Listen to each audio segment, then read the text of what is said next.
Sir 20 ಎಕರೆ ಜೋಳ ಹಾಕಿದ್ದೀವಿ. First ಬಿತ್ತಿದ್ದೀವಿ, ಮಳೆ ಬರಲಿಲ್ಲ, ಅಳಿಸಿದ್ದೀವಿ. ಮತ್ತು ಬಿತ್ತಕ್ಕೆ ಮಳೆ ಕಾಯ್ತಾ ಇದ್ದೀವಿ, ಮಳೆ ಬಂದಿಲ್ಲ ಸರ್. ಈ ಹಿಂದೆ ಜೂನು ಮತ್ತು ಮೇಯಲ್ಲಿ ಭಾಳ ಗಾಳಿ ಮಳೆಗೆ ಅಡಿಕೆ ಗಿಡ ಬಿದ್ದು ಹಾಳಾಗಿತ್ತು ಸರ್. ಹಿಂದೆ ಮಧು ಬಂಗಾರಪ್ಪಗೆ ಮನವಿ ಕೊಟ್ಟಿದ್ದೀವಿ. 17 ರೂಪಾಯಿ ಒಂದು ಗಿಡಕ್ಕೆ ಕೊಟ್ಟಿದ್ದಾರೆ ಸರ್. ಒಂದು ಅಡಿಕೆ ಸಸ್ಯ ರೇಟು 100 ರೂಪಾಯಿ ಇದೆ. 100 ಕಡ್ದು ಬಿದ್ದಿರೋ ಗಿಡ ಕಡ್ದು ಹೊರ ಹಾಕೋಕ್ಕೆ 100 ರೂಪಾಯಿ ತೊಗೊತಾರೆ. ಅವರು 17 ರೂಪಾಯಿ ಪರಿಹಾರ ಕೊಟ್ಟಿದ್ದಾರೆ. 17 ರೂಪಾಯಿ ರೈತರಿಗೆ ಏನಕ್ಕೂ ಆಗಲ್ಲ ಸರ್. ಡೈಲಿ ಶಿವಮೊಗ್ಗ ಹೋಗ್ಬರೋ ಖರ್ಚಿಗೂ ಆಗಲ್ಲ ಅದು. ದಯವಿಟ್ಟು ಅದನ್ನು ಪರಿಗಣನೆ ಮಾಡ್ಕೊಂಡು ಪರಿಶೀಲನೆ ಮಾಡಿ ಹೆಚ್ಚಿನ ಪರಿಹಾರ ಕೊಡೋಕ್ಕೆ ರೈತರಿಗೆ ಅವಕಾಶ ಮಾಡಿಕೊಡೋಕೆ ಹೇಳಿ. ಇಲ್ಲೇ ಹೋದರೆ ನೆಕ್ಸ್ಟು 2028ರಲ್ಲಿ ನಾವು ರೈತರು ಸರಿಯಾಗಿ ಸರ್ಕಾರಕ್ಕೆ ಪಾಠ ಕಲಿಸ್ತೀವಿ. ಅದು ಖಂಡಿತ ಬಿಡಲ್ಲ ನಾವು.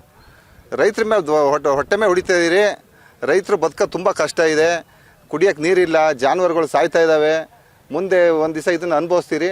ದಯವಿಟ್ಟು ಇದನ್ನು ಪರಿಶೀಲನೆ ಮಾಡಲೇಬೇಕಾಗಿ ಕೇಳ್ಕೊಂತೀವಿ. ಬಸವರಾಜ್ ಬೀರಿಂಗ್. ಜೋಳ ಹಾಕಿ ಒಂದು 20 ದಿವಸ ಆಯ್ತು, ಮಳೆ ಇಲ್ಲ ಅಂತ ಹೇಳಿ. ಮಳೆ ಬರಲೇ ಇಲ್ಲ. ಹಾಗಾಗಿ ನಾವು ಅದು ಇಷ್ಟೊತ್ತಿಗೆ ಬೆಳೆ ಚೆನ್ನಾಗಿ ಬರಬೇಕಿತ್ತು. ಅದಕ್ಕೆ ಬರಲೋದಕ್ಕೆ ಕಟ್ ಮಾಡಿ ಮತ್ತು ರಾಗಿ ಪ್ಯಾಗಿ ಏನೋ ಉಪಯೋಗಿಸೋಣ ಅಂತ ಇದು ಮಾಡಿದ್ವಿ ನಾವೀಗ. 8 ಎಕರೆ ಇದೆ.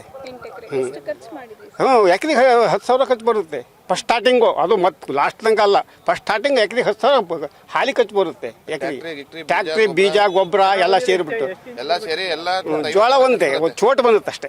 ಒಂದು ಇಂಚ್ ಹೇಳ್ಬೇಕಾ, 6 ಇಂಚ್ ಅಷ್ಟೇ. 6 ಇಂಚ್ ಬಂದಿತ್ತು. ಹಾಂ, ಮಳೆಗಾಲ ಬಂದಿದ್ರೆ ಪಲ್ಲಕ್ಕಿ ಬರೋ ಅಷ್ಟೇ. ಈ ಸತಿ ಎಲ್ಲ ಬೆಳಿಗ್ಗೆ ಪಲ್ಲಕ್ಕಿ ಸ್ಟಾರ್ಟ್ ಆಗ್ತಾ ಇತ್ತು. ಹಾಂ, ತುಂಬ. ಹಾಂ, ಮಲೆನಾಡ್ದಾಗ ಈ ರೀತಿ ಆದ್ರೆ ಪಾಪ ಬೇರೆ ಕಡೆ ಏನು ಮಾಡೋಕ್ಕಾಗತ್ತೆ ಹೇಳ್ರಿ. ಉತ್ತರ ಕನ್ನಡ ಅವ್ರು ಬಿಟ್ಟೇ ಇಲ್ಲ. ನೀನು ಪಾಪ ಬಿಟ್ಟು ಇಷ್ಟದ ಬಂದು ಒಣಗಿದಾವ ಅವರವಲ್ಲ. ಆ ಕಡೆ ಏರಿಯಾದಾಗ ನಮ್ಮ ಏರಿಯಾದಾಗ ಮಳೆ ಸ್ವಲ್ಪ ಲೇಟಾಗಿ ಬಂತು. ನಾವು ಹಾಕಿದ ತಕ್ಷಣ ಹೋಗಿದ್ದ ಮಳೆ ಇವತ್ತು ಬಂತು. ಹಾಗಾಗಿ ಎಲ್ಲಿಂದ ಬರುತ್ತೆ ಪೈರು? ಸಾಧ್ಯವೇ ಇಲ್ಲ.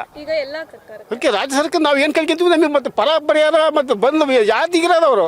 ಹಾಗಾಗಿ ಬರ ಪರಿಹಾರ ನಮಗೆ ಬಂದು ರೆಡಿ ಮಾಡಿ ಕೊಡ್ಬೇಕು. ನಮ್ಮ ಶಿವಮೊಗ್ಗ ಜಿಲ್ಲೆ ಇವತ್ತಿಗೂ ಬಂದಿಲ್ಲ ಇದು ಬರಗಾಲದ್ದು ಯೋಜನೆ. ಬರೀ ಸುಮ್ಮನೆ ಮಾತಾಡ್ತಾರೆ ಅಷ್ಟೇ. ಯಾವ ₹1 ಯಾರು ತಗೊಂಡಿಲ್ಲ ನೋಡ್ರಿ. ಅತಿವೃಷ್ಟಿ ಮಳೆ ಆಗಿ ಅತಿವೃಷ್ಟಿ ಆಗಿತ್ತು. ಅವಾಗಲೂ ಎಲ್ಲಿ ಅತಿವೃಷ್ಟಿಗೂ ಇಲ್ಲ ಯಾವೃಷ್ಟಿಗೂ ಪರಿಹಾರ. ಶಿವಮೊಗ್ಗ ತಾಲೂಕಿಗೆ ಪರಿಹಾರನೇ ಯಾರು ಎಣಿಸ್ಕೊಂಡಿಲ್ಲ. ಹಳ್ಳಿ ಅಂತ ಹೇಳಿ ಪ್ರಭಾಕರಯ್ಯ ಅಂತ